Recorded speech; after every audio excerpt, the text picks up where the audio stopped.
Welcome to my channel VK Voice Student. Today I am going to discuss with you about the radioactivity. So let us start, student. We will start with the atomic structure. You know, in the atom there are electrons, there are protons, and there are neutrons. And electrons are revolving around the nucleus in certain shells. These shells are known as stationary states. And how many electrons can be accommodated in a particular shell? That can be calculated with the help of a formula which I have already shown on your screen. Here n represents the number of that shell. For example, you can have shell 1, 2, 3, 4, and they are also named as K, L, M, N also. So if you want to calculate the number of maximum number of electron in first shell, then replace n by 1. If you want to calculate the number of electron in the second shell, then replace n by 2. So in this way you can calculate the total number of electron which are present in a particular shell. That is their student. And the size of a atom is nearly 10 raised power minus 10 meter. It is also known as angstrom. So 1 angstrom is equal to 10 raised power minus 10 meter. Electron's mass is 9.1 into 10 raised power minus 31 kilogram, and the proton's mass is nearly 1.67 into 10 raised power minus 27 kilogram. That is about the atom, student. Now nucleus. In the nucleus there are protons and neutrons. They are collectively known as nucleons, or you can say the particles which reside inside the nucleus is known as nucleons. So nucleons are their, student. And what is the mass number, what is the atomic number, that I will going to discuss with you. Beta, atomic number is the number of protons which are present in a atom, and you know atom as a whole are neutral, therefore the positive charge should be equal to the negative charge, or you can say the number of protons should be equal to number of electrons. So atomic number is equal to number of proton is equal to number of electrons. So that is their, student. Next thing is mass number. What is mass number? Mass number is the sum of number of proton and number of neutron. The sum of proton and neutron is equal to mass number. It is represented by the letter A. So next thing is how you can calculate the number of neutrons which are there in a particular atom. For that, student, if you know the mass number, if you know the atomic number, take the difference of mass number and atomic number. The difference of the two will give you the number of neutrons which are present in that atom. So difference of mass number, that means A, and the atomic number, that means Z, is equal to the number of neutrons which are present in that atom, student. So that is their, student. One more thing about the nuclear reaction and the chemical reaction is nuclear reaction takes place from from the nucleus, and in the chemical reaction takes place from the orbital electrons. So that is there. And nuclear reaction cannot be changed with the help of physical change and chemical change also. That is there, student. That is there in your book, you can just study it.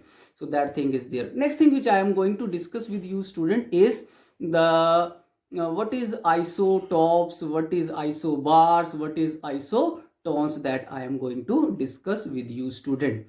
So first of all, what is isotopes?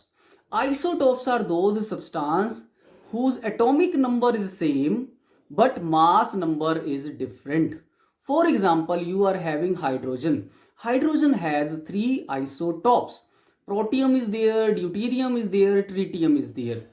In all these 3, the atomic number is 1, but the mass number is 1, 2 and 3, as you can see on the screen as well, student. So that is there. Similarly, you are having carbon. Carbon has carbon 12, carbon 13, carbon 14 isotopes. Similarly, chlorine has chlorine 35, chlorine 37 isotope is there. So these are the isotopes, student.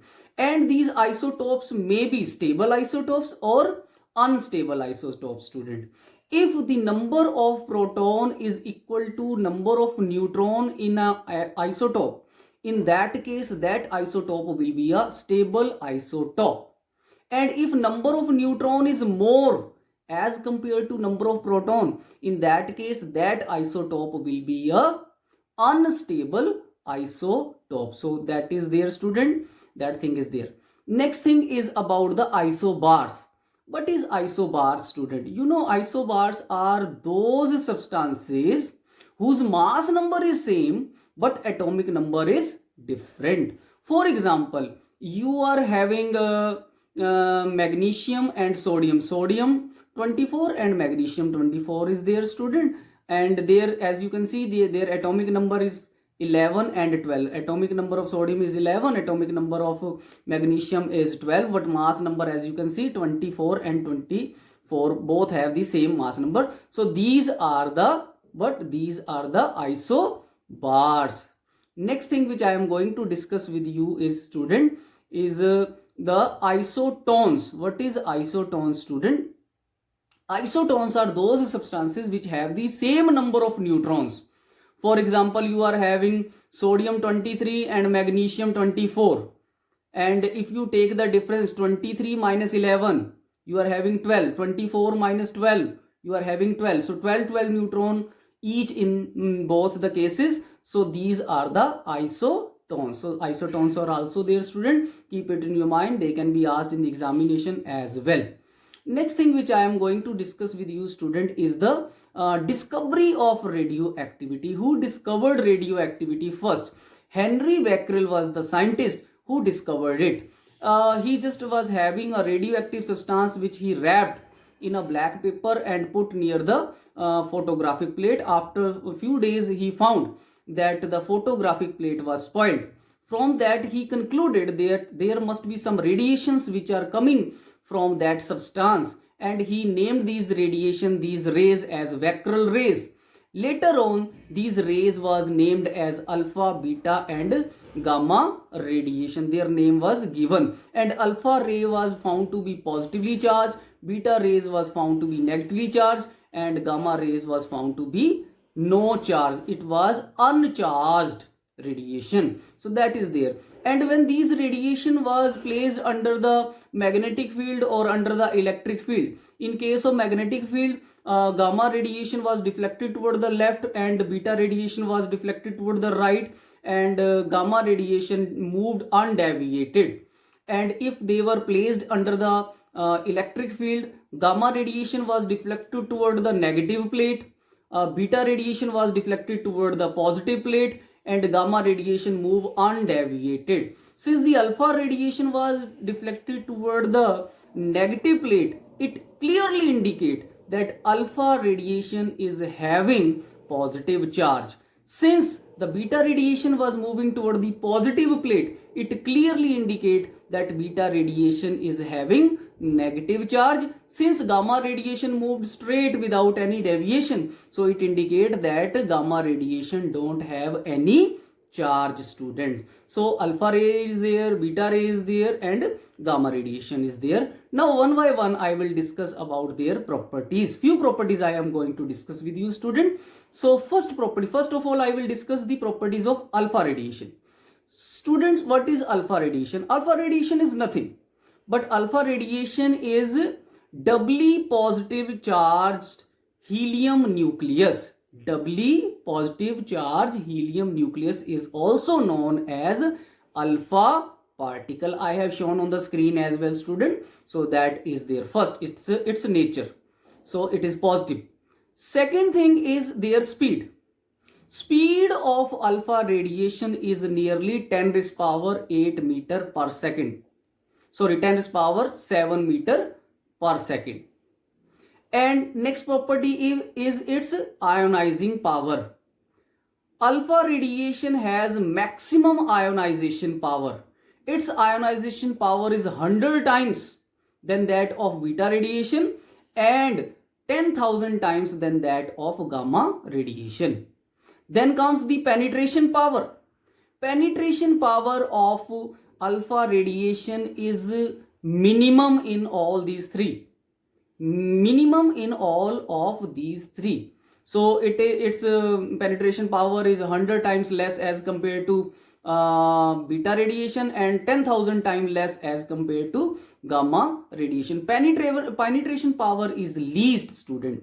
And two properties are common with all the radiation, and that is they all affect the photographic plate, they all produce the fluorescence effect.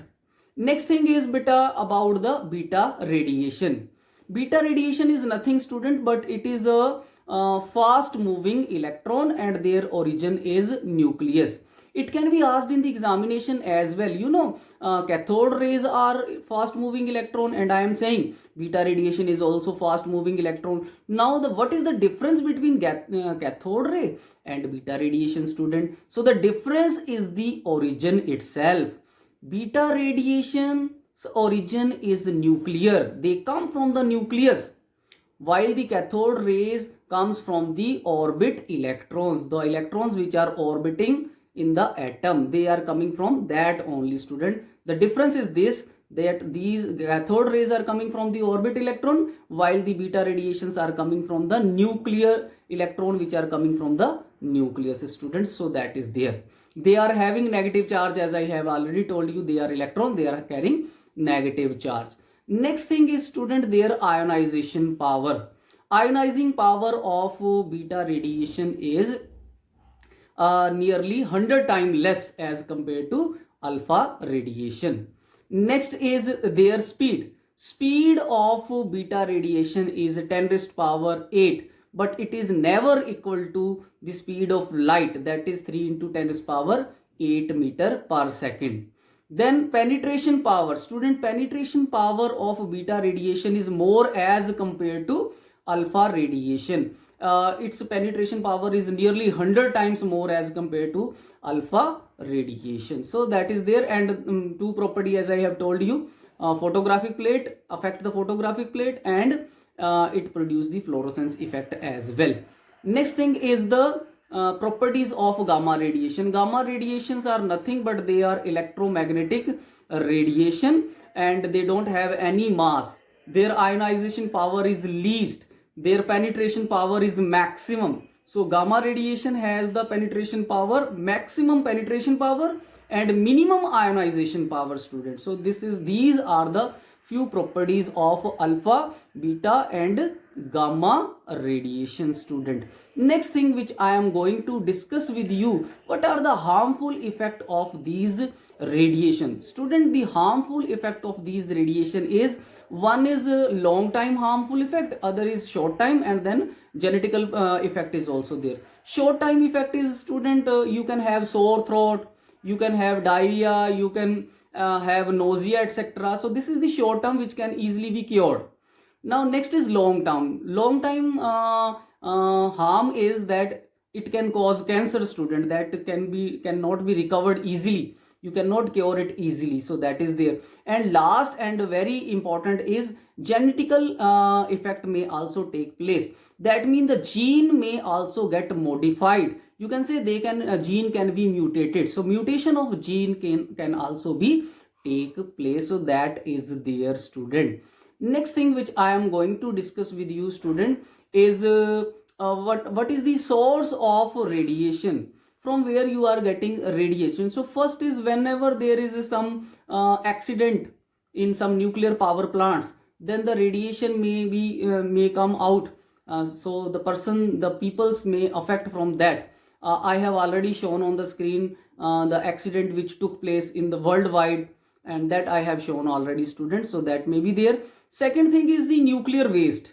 After the use of radioactive substance in the nuclear power plant, when the activity decreases, the whatever left is known as nuclear waste. So that may also be the source of radiation, student.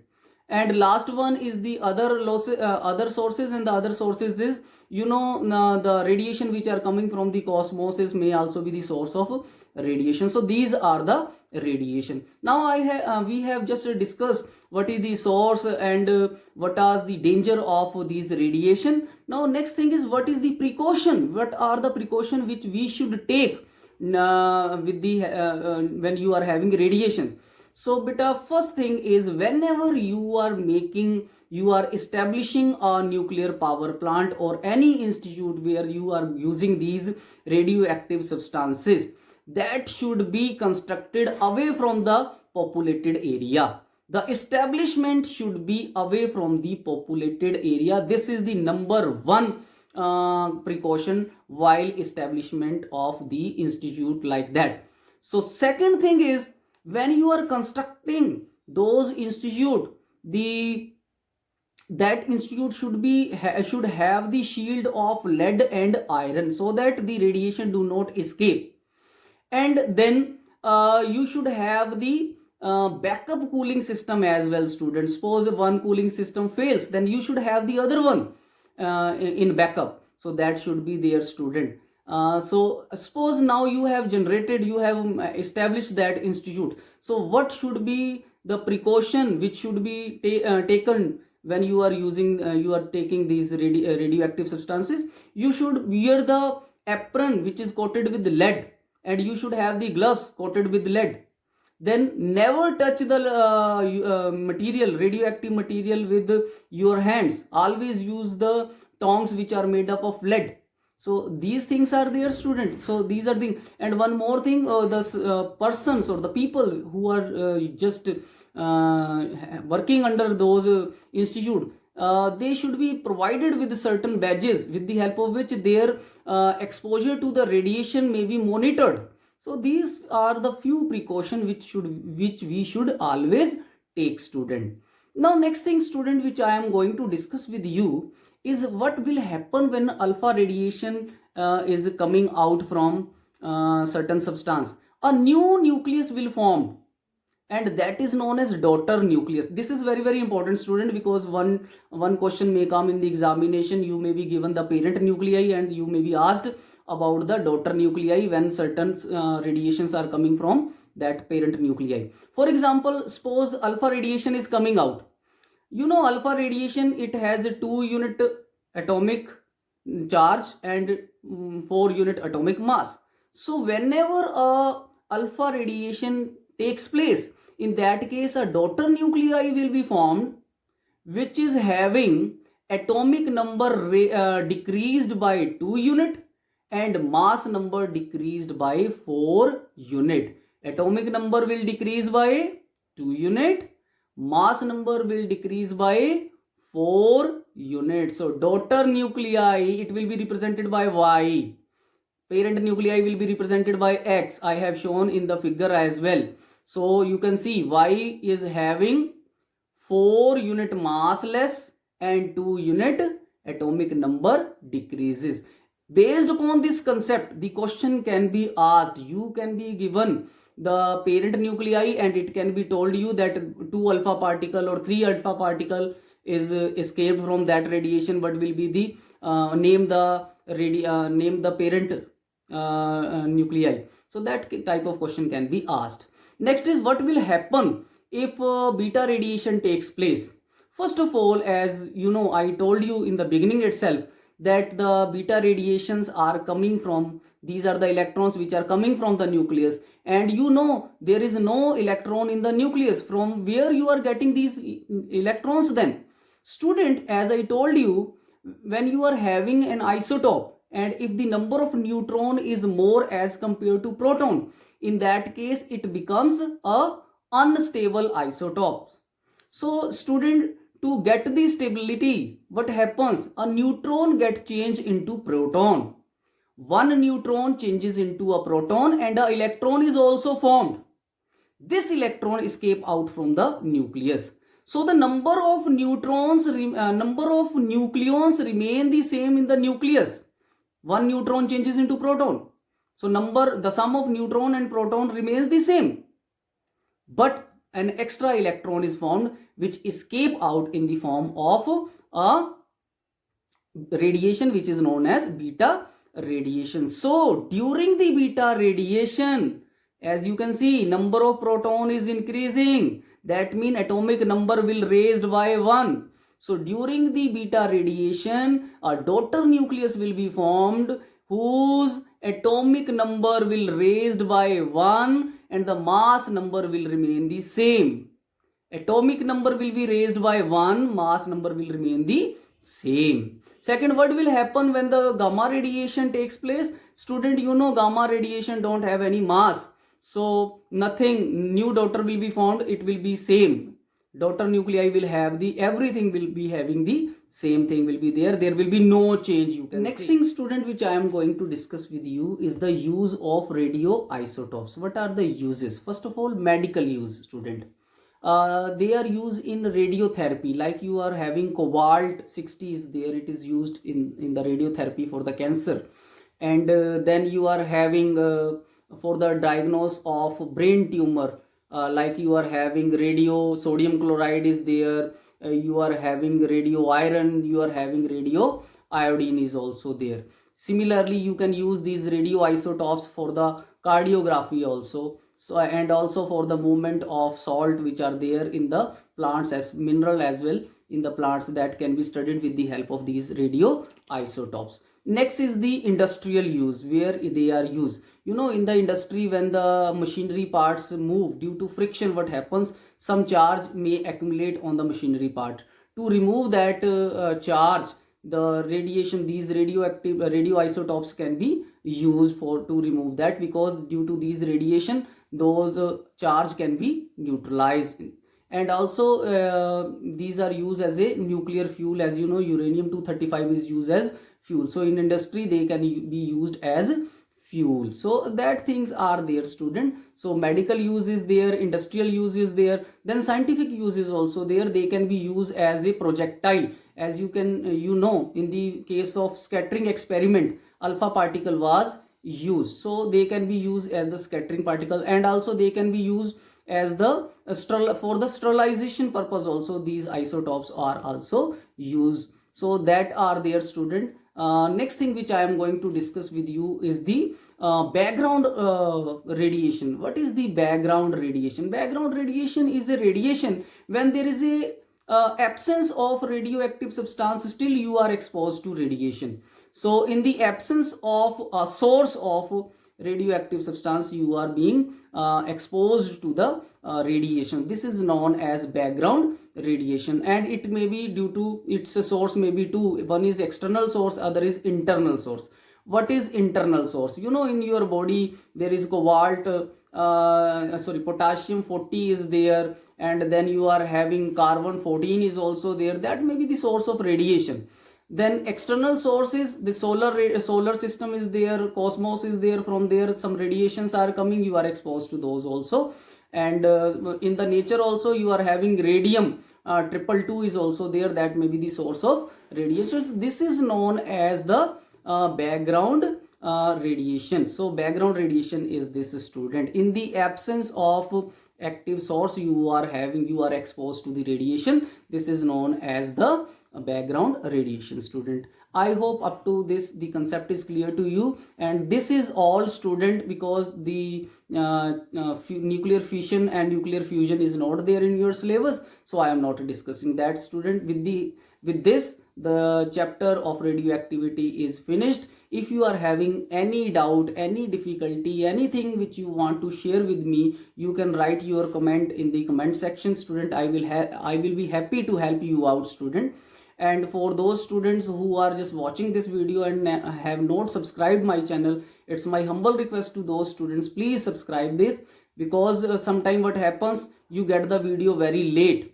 So if you will subscribe, you will get the notification immediately, and that will be beneficial for you, student, because during the examination time also I will be preparing the video, and that will be very beneficial for you, student. So I hope all are safe at your home and are using the COVID-19 protocol as well.